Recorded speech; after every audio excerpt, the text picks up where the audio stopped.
السلام علیکم ورحمۃ اللہ وبرکاتہ نحمدہ ونصلی علی رسولہ الکریم اما بعد فاعوذ باللہ من الشیطان الرجیم قال اللہ تعالی فی القرآن المجید بسم اللہ الرحمن الرحیم وللہ علی الناس حج البیت من استطاع الیہ سبیلا ومن کفر فإن اللہ غنی عن العالمین وقال النبی صلی اللہ علیہ وسلم بلغوا انی ولو آیا او کما قال۔ ہر قسم کی حمد و ثنا اللہ سبحانہ و تعالیٰ کے لیے جو کل کائنات کا خالق ہے، مالک ہے، رازق ہے، داتا گنج بخش رنج بخش غریب نواز اور غوث اعظم ہے، کائنات کے ذرے ذرے کا دستگیر ہے، فعال لما یرید ہے، نحن اقرب الیہ من حبل الورید ہے، جس کی ذات صفات کمالات کے اندر کوئی بھی شریک نہیں، ازل سے اکیلا ہے، ابد تک اکیلا رہے گا، اور کل قیامت کے دن اس اکیلے حکمراں کی حکمرانی ہوگی۔ انگنت لا تعداد درود و سلام سرور کائنات فخر موجودات سرکار دو عالم امام الانبیاء شمس الضحیٰ والی بطحا سرچشمہ رشد و ہدا منبع مہر و وفا میرے اور آپ کے پیر و مرشد جناب محمد رسول اللہ صلی اللہ علیہ وسلم کی ذات اقدس پر اللہ سبحانہ و تعالیٰ کا بے حد احسان اور انعام ہے کہ جس خالق کائنات نے ہمیں دوبارہ اس بابرکت اور با مقصد مجلس میں جمع فرمایا ہے۔ تو یہ مجلس صرف سننے کا نام نہیں اور یہ رسمی اجتماع بھی نہیں ہے، بلکہ فکر کی درستگی، نیت کی اصلاح اور عمل کی تعمیر کی ایک سنجیدہ کوشش ہے۔ یہاں ہم دین کو صرف سننے کے لیے نہیں بلکہ عمل کرنے کے لیے سیکھتے ہیں۔ یہ مجلس ہمیں یاد دلاتی ہے کہ علم اگر دل تک نہ پہنچے تو وہ بوجھ بن جاتا ہے، اور اگر عمل میں نہ ڈلے تو حجت بن جاتا ہے۔ تو اصل کامیابی اسی میں ہے کہ سیکھا ہوا علم ہمارے اخلاق، ہماری عبادات اور ہمارے معاملات میں نظر آئے۔ تو آپ اس اعتبار سے خوش قسمت ہے، اللہ سبحانہ و تعالیٰ نے آپ کو سیکھنے کے لیے اور اس باب مقصد مجلس میں جمع فرمایا ہے۔ تو بڑھتے ہیں اپنے لیسن کی جانب، باب نمبر 60 ہے عورت کا محرم کے بغیر سفر کرنا، اس حوالے سے حدیث نمبر 212 ہے۔ بسم اللہ الرحمن الرحیم عن ابی ہریرہ رضی اللہ عنہ قال قال رسول اللہ صلی اللہ علیہ وسلم لا يحل لامرأة تؤمن بالله واليوم الآخر أن تسافر مسيرة يوم وليلة إلا ومعها ذو محرم، وفي لفظ للبخاري لا تسافر مسيرة يوم إلا مع ذي محرم، متفق علیہ۔ حضرت ابو ہریرہ رضی اللہ تعالیٰ عنہ سے روایت ہے، فرمایا کہ نبی علیہ الصلوۃ والسلام نے کسی ایسی عورت کے لیے جائز نہیں ہے، یعنی آپ علیہ الصلوۃ والسلام نے فرمایا کہ کسی ایسی عورت کے لیے جائز نہیں ہے جو اللہ اور آخرت کے دن پر ایمان رکھتی ہے کہ دن رات کی مسافت کا سفر بغیر محرم کے کرے۔ بخاری کے یہ الفاظ ہیں، امام بخاری نے صحیح بخاری کے اندر یہ الفاظ نقل کیے ہیں کہ عورت ایک دن اور رات کی مسافت کا سفر بغیر محرم کے نہ کرے۔ یہ حدیث بخاری کے اندر بھی آتی ہے، مسلم کے اندر بھی آتی ہے۔ حدیث کا مفہوم یہ ہے، عورت چونکہ صنف نازک ہے تو یہ اپنا دفاع کرنے کی عموماً استطاعت نہیں رکھتی، تو قدرت نے اس میں کشش بھی پیدا کی ہے، تو جب یہ اکیلی باہر نکلتی ہے تو قدم قدم پر فتنے میں مبتلا ہونے کا اندیشہ ہوتا ہے، تو لہٰذا شریعت نے عورت کے تحفظ کے لیے یہ قانون نافذ کر دیا ہے کہ کوئی بھی مسلمان عورت سفر پر جائے تو اس کے ساتھ محرم کا ہونا ضروری ہے، کیونکہ عورت کی عزت پر کسی کے حملے آول ہونے کی صورت میں جس طرح محرم غیرت کا بھرپور مظاہرہ کرتے ہوئے اس کا دفاع کرے گا، اس طرح کوئی اور نہیں کر سکتا۔ تو محرم کی فہرست میں باپ بھی آتا ہے، بیٹا بھی آتا ہے، غرض ہے کہ جس کے ساتھ عورت کا نکاح شرعاً جائز نہیں ہے وہ محرم کہلاتا ہے۔ تو اس حدیث سے یہ احکام نکلتے ہیں کہ کسی مسلمان عورت کے لیے بغیر محرم کے سفر کرنا جائز نہیں ہے، تو عورت اگر بوڑھی ہو تو اس کے لیے بھی بہتر یہی ہے کہ محرم کے ساتھ سفر کرے۔ تو مالدار خاتون کو اگر محرم میسر نہیں تو وہ حج کے سفر پر نہیں جا سکتی، کیونکہ محرم کا ہونا استطاعت کے زمرے میں آتا ہے، یعنی بعض ہمارے معاشرے میں ایسی خواتین ہوتی ہیں کہ مال و دولت ان کے پاس بہت زیادہ ہوتی ہے لیکن محرم نہیں ہوتا، تو وہ ایسے ہی اکیلی جو ہے وہ حج عمرے پہ چلی جاتی ہے، تو محرم کے بغیر جو ہے وہ سفر نہیں کرنا چاہیے حدیث کی روح سے اگر دیکھا جائے۔ اگرچہ علماء کرام اس میں تخفیف کرتے ہیں یا سعودی علماء اس میں فتوے دیتی ہیں، تو اس میں علماء کہتے ہیں بھائی انہوں نے تو اپنے پیسے وغیرہ کمانے ہیں، اس لیے وہ اجازت دیتے ہیں بھائی آئیں سارے لوگ جو ہیں وہ پیسہ ان کو یعنی وہ جب ویزا وغیرہ لیں گے تو ان کے اکاؤنٹ میں پیسے جائیں گے، اس لیے تقوی کا عالم اور معیار یہی ہے کہ بغیر محرم کے یعنی نہ جایا جائے۔ اسی طرح حدیث نمبر جو ہے 213 باب نمبر 61 ہے، فدیے کے حوالے سے بات ہو رہی ہے۔ ان عبد اللہ بن معقل قال جلست الى عقاب بن اجرۃ فسألته عن الفدیۃ فقال نزلت في خاصة وهي لكم عامة حملت الى رسول الله صلی اللہ علیہ وسلم والقمل يتناثر على وجهي فقال ما كنت ارى الوجع بالغ بك ما ارى او ما كنت ارى الجهد بالغ بك ما ارى اتجد شاة فقلت لا قال فصم 3 ايام او اطعم 6 مساکین لكل مسکین نصف صاع وفي روایت فامره رسول اللہ صلی اللہ علیہ وسلم ان یطعم فرقا بین 6 مساکین او یحدی شاة او یصوم 3 ایام متفق علیہ۔ حضرت عبداللہ بن معقل رضی اللہ تعالی عنہ روایت کرتے ہیں، کہا کہ میں کعب بن اجرہ کے پاس بیٹھا تھا تو اس سے فدیے کے بارے میں پوچھا گیا، تو اس نے کہا فدیے کی آیت میرے بارے میں خاص طور پر اور تمہارے لیے عام ہے، یعنی میرے لیے خاص طور پر نازل ہوئی ہے اور تمہارے لیے عام ہے، کہ مجھے نبی علیہ الصلوۃ والسلام کی خدمت میں لایا گیا اور جوئیں جو ہوتی ہیں میرے چہرے پر گر رہی تھی، تو آپ صلی اللہ علیہ وسلم نے ارشاد فرمایا کہ میرا یہ خیال نہیں تھا کہ تجھے اس قدر تکلیف پہنچ چکی ہوگی، کیا تیرے پاس بکری ہے؟ میں نے کہا نہیں۔ فرمایا 3 دن کے روزے رکھ یا 6 مسکینوں کو کھانا کھلاؤ، اس طرح کہ ہر مسکین کو نصف سا دو۔ ایک روایت میں ہے کہ نبی علیہ الصلوۃ والسلام نے اسے حکم دیا کہ 6 مسکینوں کے درمیان 1 ٹوپا کھانے کے لیے دے یا 1 بکری صدقہ دے یا 3 دن کے روزے رکھ۔ تو اس حدیث کا مفہوم یہ ہے کہ صلح حدیبیہ کے موقع پر حضرت کعب بن اجرہ کو نبی علیہ الصلوۃ والسلام کی خدمت میں پیش کیا گیا، تو انہوں نے احرام باندھ رکھا تھا، تو حالت یہ تھی کہ سر میں جو ہے وہ جوئیں اتنی زیادہ تھی کہ اس کے چہرے پر جو ہے وہ مسلسل گر رہی تھی، تو آپ کو اس کی یہ حالت دیکھ کر بہت ترس آیا۔ فرمایا اے کعب مجھے یہ معلوم نہ تھا کہ آپ کو اتنی تکلیف ہوگی۔ آپ نے شفقت بھرے انداز میں ان سے پوچھا کہ تیرے پاس بکری ہے؟ اگر ہے تو وہ صدقہ کر دے، ورنہ 6 مساکین کو کھانا کھلانا ہوگا یا 3 دن کے روزے رکھنے ہوں گے۔ تو حضرت عبداللہ بن معقل رضی اللہ تعالیٰ عنہ نے کعب بن اجرہ سے فدیے کے بارے میں دریافت کیا، تو انہوں نے بتایا کہ فدیے کی آیت جو ہے خاص طور پر میرے لیے نازل ہوئی تھی۔ تو اس حدیث سے یہ احکام نکلتے ہیں کہ محرم کے سر میں اگر تکلیف ہو تو وہ اپنے سر کے بال منڈوا سکتا ہے، لیکن اسے فدیہ ادا کرنا ہوگا۔ یعنی جو محرم ہوتا ہے وہ یعنی اگر حج عمرہ کرنے سے پہلے ہی دوران سفر میں یا اس کے سر میں درد ہو جاتی ہے، کوئی ایسا سبب بن جاتا ہے کہ اسے جو ہے وہ احرام کھولنا پڑتا ہے، تو اس کی صورت میں اسے فدیہ ادا کرنا ہوگا۔ تو اگر فدیہ دے گا تو پھر جو ہے وہ اس کا کفارہ ہو جائے گا۔ تو فدیے کی ادائیگی 3 صورتوں میں سے کسی ایک صورت میں کی جا سکتی ہے، یا تو ایک بکری اللہ کی راہ میں صدقہ دے دی جائے، یا پھر 6 مسکینوں کو کھانا کھلایا جائے، یا پھر 3 دن کے روزے رکھے جائیں، تو یہ فدیہ ہے۔ تو بغیر کسی تکلیف کے احرام کے دوران جو ہے وہ بال کاٹنا بھی ممنوع ہے۔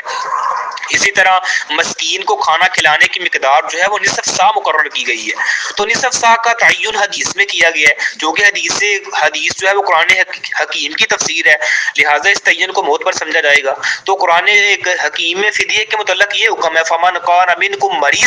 او به اذى من راسه ففدیۃ من صیام او صدقۃ او نسک، یعنی جو تم میں سے کوئی مریض ہے یا کسی کے سر میں کوئی یعنی تکلیف ہے بیماری کی وجہ سے یا کوئی اور وجہ سے، تو پھر وہ فدیہ دے، 3 دن کے روزے رکھے، صدقہ کرے، یا جو ہے وہ پھر قربانی کرے۔ اسی طرح اس سے تو جو تم میں سے بیمار ہو تو اس کے سر میں تکلیف ہو تو وہ فدیہ دے۔ تو اسی طرح ایک حکم یہ بھی نکلتا ہے کہ امیر یا قائد کو اپنی رعایا کا خیال بھی رکھنا چاہیے، یعنی جو امیر ہوتا ہے گروپ کا یا اسی طرح جو ہے وہ لیڈر ہوتا ہے تو اس کو سربراہ ہوتا ہے، اسے اپنی رعایا کا خیال بھی رکھنا چاہیے۔ جیسے نبی علیہ الصلوۃ والسلام نے صحابی کو دیکھا اس کے سر میں تکلیف ہے، تو آپ علیہ الصلوۃ والسلام نے اس کا خیال کرتے ہوئے اسے جو ہے یہ حکم صادر فرمایا۔ تو ایک یعنی حکم یہ بھی نکلتا ہے کہ کفارہ یا فدیہ سر منڈانے سے پہلے یا بعد دونوں صورتوں میں دیا جا سکتا ہے، یعنی کفارہ جو ہے وہ آپ پہلے بھی دے سکتے ہیں یا سر منڈوانے کے بعد بھی دے سکتے ہیں۔ تو بخاری شریف میں یہ روایت مذکور ہے کہ نبی علیہ الصلوۃ والسلام نے حضرت کعب بن اجرہ کو دیکھتے ہی یہ ارشاد فرمایا کہ یہ جوئیں جو ہیں تجھے بہت تکلیف دیتی ہیں۔ تو عرض کی ہاں یا رسول اللہ۔ آپ نے ارشاد فرمایا کہ اپنا سر منڈوا لو، 3 دن کے روزے رکھو یا 6 مسکینوں کو کھانا کھلاؤ یا 1 بکری صدقہ دے دو۔ تو فدیے میں یہ تینوں صورتوں میں سے کسی ایک کی ادائیگی کرنا ہوتی ہے۔ اسی طرح باب نمبر جو ہے وہ 62 ہے، مکہ کی عظمت کے حوالے سے بات ہو رہی ہے، حدیث نمبر 214 ہے۔ ان ابی شریح خویلد بن عمر الخزاعی العدوی رضی اللہ عنہ انہ قال لعمر بن سعید بن العاص وهو يبعث البعوث الى مکہ اذن لی ایھا الامیر ان احدثک قولا قام به رسول اللہ صلی اللہ علیہ وسلم الغدا من یوم الفتح فسمعته اذنایا. یعنی یہ لمبی حدیث ہے تو اس کا ترجمہ یہ ہے کہ حضرت ابو شریح خویلد بن عمر الخزاعی العدوی رضی اللہ تعالی عنہ سے روایت ہے کہ اس نے عمر بن سعید بن عاص سے کہا جبکہ وہ مکہ معظمہ کی طرف لشکر بھیج رہے تھے، اے امیر مجھے حکم دیجئے کہ میں آپ کو ایک بات بتاؤں جو بتانے کے لیے رسول اقدس صلی اللہ علیہ وسلم فتح مکہ کے دوسرے دن صبح کے وقت کھڑے ہوئے تھے. تو میں نے یہ بات اپنے کانوں سے سنی تھی تو میرے دل نے اسے یاد کر لیا، میری آنکھوں نے آپ کو دیکھا جس وقت آپ نے وہ گفتگو کی تو آپ نے سب سے پہلے اللہ کی حمد و ثنا بیان کی، پھر یہ بات ارشاد فرمائی کہ اللہ تعالیٰ نے مکہ کو حرم اس وقت قرار دیا تھا، یعنی اللہ تعالیٰ نے مکہ کو حرم یعنی اس وقت قرار دیا تھا جب اس نے آسمانوں اور زمین کو پیدا کیا تھا، تو لوگوں نے اسے حرم قرار نہیں دیا تھا. کسی ایسے شخص کے لیے جائز نہیں ہے جو اللہ اور آخرت کے دن پر ایمان رکھتا ہے کہ وہ اس میں کوئی خون بہائے اور نہ ہی وہ کوئی درخت کاٹے. کسی نے اگر رخصت سمجھی ہو کہ نبی علیہ السلام نے لڑائی کی ہے تو تم کہو کہ اللہ نے اپنے رسول کو اس کی اجازت دی ہے اور تمہیں اجازت نہیں دی، تو بے شک اللہ نے اپنے رسول کو دن کے کچھ حصے کے لیے اجازت دی اور اس کی حرمت اب لوٹ آئی ہے، تو کل کی حرمت کی طرح حاضر غیر حاضر کو میری یہ بات پہنچا دے. ابو شریح سے کہا گیا آپ کو عمر نے کیا کہا؟ تو میں نے ابو شریح تجھ سے زیادہ جانتا ہوں، حرم کسی گناہ گار کو پناہ نہیں دیتا، نہ قتل کر کے بھاگنے والے کو اور نہ ہی چوری کر کے بھاگنے والے کو پناہ دیتا ہے. تو یہ حدیث بخاری کے اندر بھی مسلم کے اندر بھی آتی ہے. تو مفہوم یہ ہے کہ عمر بن سعید بن عاص یزید بن معاویہ کی جانب سے مدینہ منورہ کا گورنر تھا، تو اور وہ مکہ معظمہ میں حضرت عبداللہ بن زبیر کے مقابلے کے لیے لشکر کی تیاری میں مصروف تھا. تو ابو شریح خویلد بن عمر الخزاعی اس کے پاس تشریف لے کر آئے اور اسے نصیحت کرنے کے لیے حکیمانہ اسلوب اختیار کرتے ہوئے ارشاد فرمایا کہ جناب امیر، میں نے نبی صلی اللہ علیہ وسلم کی زبان مبارک سے فتح مکہ کے دوسرے دن ایک فرمان پورے غور سے سنا تھا تو میں نے دل میں بٹھا لی ہے. تو آپ نے حمد و ثنا کی سب سے پہلے، پھر یہ بات ارشاد فرمائی کہ اللہ تعالیٰ نے مکہ معظمہ کو اس دن سے حرم قرار دیا ہے جب سے اس نے آسمانوں اور زمین کو پیدا کی ہے، ایک بات، اور اسے لوگوں نے حرم قرار نہیں دیا. لہٰذا جو اللہ اور آخرت کے دن پر ایمان رکھتا ہے اس کے لیے مکہ معظمہ میں کسی کا خون بہانا یا کسی درخت کو کاٹنا جائز نہیں ہے. اگر کوئی یہ کہتا ہے کہ نبی علیہ السلام نے بھی تو مکہ میں جنگ لڑی تھی تو اسے بتا دیا جائے کہ اللہ تعالیٰ نے اپنے رسول کو دن کے کچھ حصے کے لیے اس کی اجازت دی تھی اور پھر دوبارہ اس کی حرمت پہلے کی طرح لوٹ آئی ہے، اب دوبارہ اس کی حرمت جو ہے وہ لوٹ آئی ہے. تو آپ نے اس موقع پر یہ بھی ارشاد فرمایا تھا کہ جو لوگ آج یہاں موجود ہیں وہ میرا پیغام ان لوگوں تک پہنچا دیں جو یہاں موجود نہیں ہے، کیونکہ اس میں دن وہاں موجود تھا، یعنی چونکہ میں اس دن وہاں موجود تھا اس لیے نبی علیہ السلام کا پیغام آپ کو سنا رہا ہوں کیونکہ آپ وہاں موجود نہ تھے. تو لوگوں نے ابو شریح سے پوچھا مدینے کے گورنر عمر بن سعید بن عاص نے کیا جواب دیا تھا؟ تو فرمایا کہ اس نے میری نصیحت بڑی گفتگو سن کر یہ کہا کہ اے ابو شریح، میں آپ سے زیادہ جانتا ہوں، سنیے، حرم کسی گناہگار بگورے قاتل یا بگورے چور کو پناہ نہیں دیتا. تو عمر بن سعید کا یہ جواب اس موقع پر درست نہیں تھا کیونکہ حضرت عبداللہ بن زبیر ان حضرات سے کہیں زیادہ افضل اور خلافت کے مستحق تھے جس کے مقابلے میں مدینہ سے لشکر روانہ کیا جا رہا تھا. تو اس حدیث سے بھی یہ احکام نکلتے ہیں کہ بوقت ضرورت صحیح معلومات دوسروں تک پہنچانا مستحب عمل ہے. اگر آپ کے پاس یعنی رائٹ معلومات ہیں تو آپ جو ہے وہ اس کو بر وقت دوسروں تک پہنچانا یہ مستحب پسندیدہ عمل ہے. دوسری یہ ہے کہ حکمرانوں کو نصیحت کرتے ہوئے نرم رویہ اختیار کرنا زیادہ مفید اور نتیجہ خیز ہوتا ہے. یعنی آپ اگر کسی کو کوئی مشورہ دیتے ہیں، کوئی نصیحت کرتی ہیں، اگر اس میں حکیمانہ انداز ہوگا، نرمی ہوگی تو اگلا بندہ جو ہے وہ آپ کی بات بڑی توجہ سے سنے گا. اگر آپ کے لب و لہجے میں یعنی وہ تشنگی ہے اور اسی طرح جو ہے وہ سختی ہے تو کوئی بھی آپ کی بات سننے کے لیے تیار نہیں ہوگا. اسی طرح جس حوالے سے کوئی خبر معلوم ہوتی ہو، سنانے والے کو اگر وہ حوالہ بتا دیا جائے تو اس کے دل میں وہ بات زیادہ اثر کرتی ہے. یعنی جیسے ہم یہ احادیث وغیرہ پڑھ رہے ہیں، اگرچہ میں آپ کو اپنے الفاظ میں بات بتاؤں تو آپ کو ہو سکتا ہے میری بات پہ یقین نہ کریں. اگر میں آپ کو بتاتا ہوں، ساتھ ساتھ ہم حدیثیں پڑھ رہے ہیں، باقاعدہ نبی پاک کی حدیث ہے کہ یہ جو ساری چیزیں بیان ہو رہی ہیں، نبی پاک نے فرمایا کسی عورت کے لیے جائز نہیں ہے کہ وہ ایک دن اور ایک رات کی مسافت جو ہے وہ غیر محرم کے ساتھ، یعنی بغیر محرم کے جو ہے وہ سفر کرے. عورت جو ہے جو اللہ اور اس کے رسول پر ایمان رکھتی ہے یا آخرت کے دن پر ایمان رکھتی ہے تو اس کے لیے جائز نہیں ہے کہ وہ ایک دن اور رات کی مسافت جو ہے بغیر محرم کے کرے. تو یعنی جب حدیث آپ نے پڑھ لیا تو آپ کو پھر علم ہو جائے گا اور آپ جو ہے اس پر عمل زیادہ کریں گے کہ یہ نبی پاک کے اب حدیث آ گئی، اب کسی کی بات یا کسی کا قول تو یہ رہا نہیں ہے. اسی طرح یہ بات، اس طرح خطاب کرنے سے پہلے اللہ تعالیٰ کی حمد و ثنا کرنا یہ سنت طریقہ ہے. اگر آپ بیان کرتے ہیں، کسی کو اچھی بات بتاتے ہیں تو سب سے پہلے اللہ کی تعریف بیان کریں، حمد و ثنا بیان کریں، درود شریف پڑھیں نبی پاک پر، پھر جو ہے وہ اپنا مدعا جو ہے وہ اس کے سامنے بیان کریں. اللہ تعالیٰ نے مکہ معظمہ کو اسی دن سے حرام قرار دے دیا تھا جب اس نے آسمان اور زمین کو پیدا کیا تھا، اس لیے مکہ معظمہ کا حرم ہونا دائمی ہے. یعنی یہ شروع سے ہی، ابتدا سے ہی حرم جو ہے وہ حرمت والا ہے. تو صحیح اور پختہ ایمان انسان کو برے کاموں اور حدود سے تجاوز کرنے سے روکتا ہے. اسی طرح مکہ معظمہ میں کسی کا خون بہانا بھی یعنی یہ حرام ہے. تو حرم کی حدود میں کسی درخت کو کاٹنا بھی منع ہے، خواہ وہ درخت خود یعنی وہ اس طرح خود یعنی نشونما پائی ہو اس نے یا کس نے لگایا ہو تو اس کو جو ہے وہ کاٹنا منع ہے. تو کسی امتی کے لیے بھی یہ جائز نہیں ہے کہ نبی علیہ السلام نے جو مکہ معظمہ میں قتال کو اپنے لیے دلیل بنانے میں، کیونکہ اللہ تعالیٰ نے جو ہے اپنے نبی کریم کو دن کے کچھ حصے کی اجازت دی تھی اور اس کے بعد اس کی حرمت اس طرح واپس لوٹ آئی جس طرح پہلے تھی. یعنی اگر کوئی کہے گا کہ نبی علیہ السلام نے بھی تو جنگ کی تھی مکہ کے اندر، تو اس کے لیے دلیل آپ علیہ السلام نے بتا دیا کہ اللہ تعالیٰ نے ان کے لیے کچھ دن کے کچھ حصے میں اجازت دی تھی، بعد میں اس کی حرمت واپس دوبارہ لوٹ آئی ہے. حدیث نمبر 215 ہے، عبداللہ بن عباس رضی اللہ عنہما قال قال رسول اللہ صلی اللہ علیہ وسلم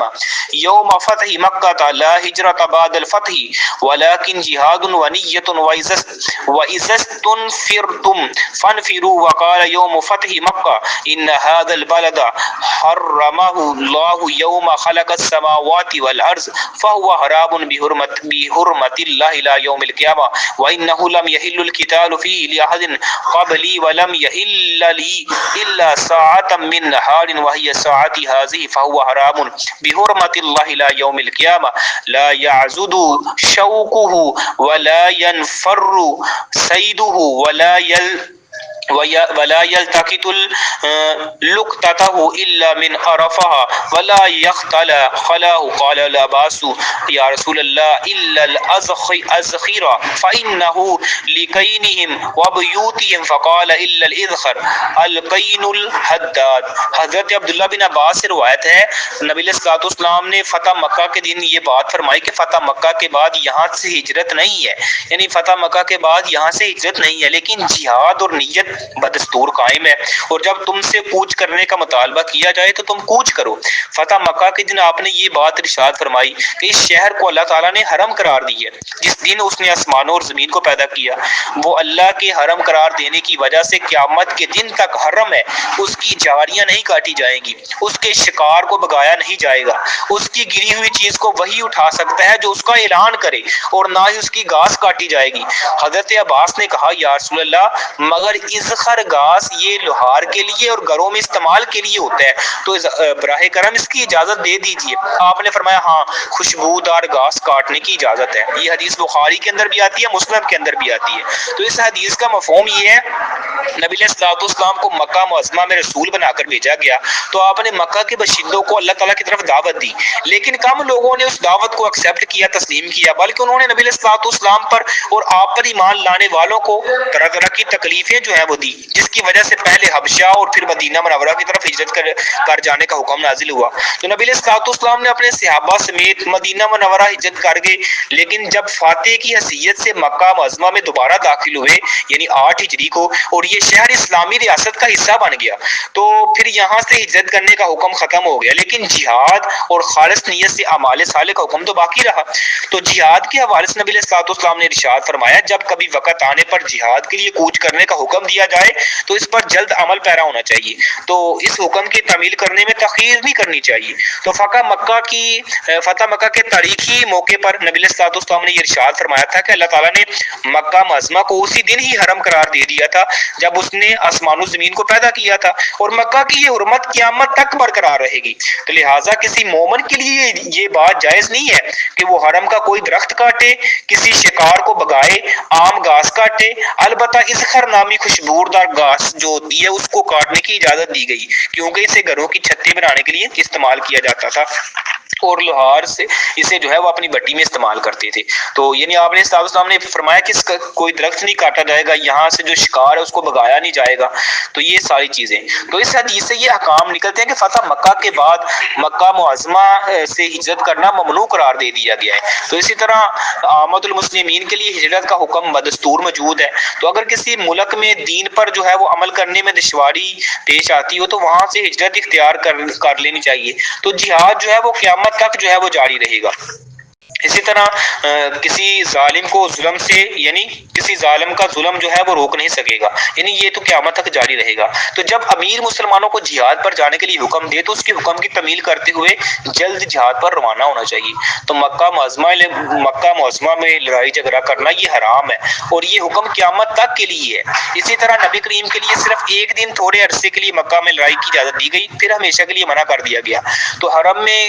کھڑی خاردار جھاڑیاں، لہلہاتے درختوں اور عام گھاس کو کاٹنا بھی ممنوع ہے۔ تو حرم میں کسی کا خون بہانا بھی حرام ہے۔ حرم سے شکار کے جانور کو بھگا کر حرم کی حدود کے باہر لے جا کر شکار کرنا بھی جائز نہیں ہے، یعنی کوئی سمجھے کہ اس کو حرم کی حدود سے بھگا کے باہر لے جاؤں، وہاں پہ جا کے شکار کر لوں، تو یہ بھی جائز نہیں ہے۔ تو حرم میں کوئی گری ہوئی چیز وہی اٹھا سکتا ہے جو اس کا اعلان کرے، یعنی کوئی کسی کی گمشدہ کوئی چیز ملتی ہے تو وہی اس کو اٹھا سکتا ہے جو اعلان کرے گا بھائی مجھے فلاں کی چیز جو ہے ملی ہے، اگر کسی کی ہے تو وہ لے لے، تو اس طرح وہی اٹھا سکتا ہے، ادروائز وہاں پہ پڑی رہنے دے۔ تو حرم میں اسخر گھاس جو ہے وہ کاٹنے کی اجازت ہے۔ اس گھاس کی اجازت دی کیونکہ یہ عام طور پر گھروں کی چھتوں کے لیے استعمال ہوتا تھا، اس طرح جو ہے وہ لوہار وغیرہ اپنی بٹی کے لیے استعمال کرتے تھے۔ تو باب نمبر 63 ہے، حدیث نمبر جو ہے وہ 216 ہے، حرم میں جسے قتل کرنا جائز ہے۔ اس حوالے سے بات ہو رہی ہے، ان عائشہ رضی اللہ عنہا ان رسول اللہ صلی اللہ علیہ وسلم قال خمس من الدواب كلهن فاسق يقتلن في الحرم الغراب والهدادة والعقرب والفارة والقلب العقور ولمسلم يقتل خمس فواسق في الحل والحرم۔ متفق علیہ۔ حضرت عائشہ رضی اللہ تعالیٰ عنہ سے روایت ہے کہ نبی علیہ الصلوۃ والسلام نے ارشاد فرمایا 5 جانور وہ تمام فاسق ہیں، انہیں حرم میں بھی قتل کر دیا جائے۔ وہ کون سے ہیں؟ سب سے پہلے کوا ہے، نمبر 2 چیل ہے، نمبر 3 بچھو ہے، نمبر 4 چوہیا ہے اور 5ویں نمبر پہ باولا کتا ہے۔ تو مسلم کی روایت میں ہے کہ 5 فاسق جانور حل و حرم میں قتل کر دیے جائیں، یعنی ان کو قتل کیا جا سکتا ہے۔ تو اس حدیث کا مفہوم یہ ہے کہ جن 5 موذی جانوروں کو یعنی احرام کی حالت میں بھی مارنا جائز ہے، وہ یہ ہے کوا ہے، چیل ہے، چوہیا ہے یعنی چوہا وغیرہ ہے، بچھو ہے اور باولا کتا ہے۔ تو ان 5 جانوروں کو قتل کرنا جو ہے وہ جائز ہے۔ تو اس حدیث سے یعنی یہ 5 چیزیں نکلنی ہیں۔ تو ان کے ساتھ ملتے جلتے جو جانور ہیں ان کو بھی مارنا یعنی جائز، جیسے سانپ ہے یا دیگر زہریلے کیڑے مکوڑے وغیرہ ہیں۔ تو اس حوالے سے یہ ہے۔ تو دیکھا جائے آج جو ہم نے حدیث وغیرہ پڑھی ہیں تو ان کا مجموعی پیغام یہی ہے کہ اسلام انسان کی عزت، حفاظت اور حرمت کو ہر حال میں مقدم رکھتا ہے، چاہے وہ عورت کا سفر ہو، مجبوری میں آنے والا فدیہ ہو یا مکہ معظمہ جیسی مقدس سرزمین کی عظمت ہو۔ تو عورت کے سفر سے متعلق تعلیم یہ واضح کرتی ہے کہ شریعت نے پابندی تنگی کے لیے نہیں بلکہ عزت، امن اور تحفظ کے لیے لگائی ہے۔ تو محرم کے بغیر سفر سے روکنا عورت کے کمزور سمجھنا نہیں ہے، یہ نہیں ہے کہ عورت کمزور ہے، بلکہ اسے قیمتی امانت ماننا ہے کہ جس کی حفاظت معاشرے کی ذمہ داری ہے۔ اس طرح فدیے کے باب میں ہمیں یہ اصول ملتا ہے کہ دین سہولت ہے، سختی نہیں ہے۔ جب انسان واقعی مجبوری میں ہو تو شریعت اس کے لیے راستہ کھولتی ہے، لیکن یہ سہولت نظم و ضبط کے ساتھ ہے تاکہ عبادت بھی باقی رہے اور انسان مشقت میں بھی نہ پڑے۔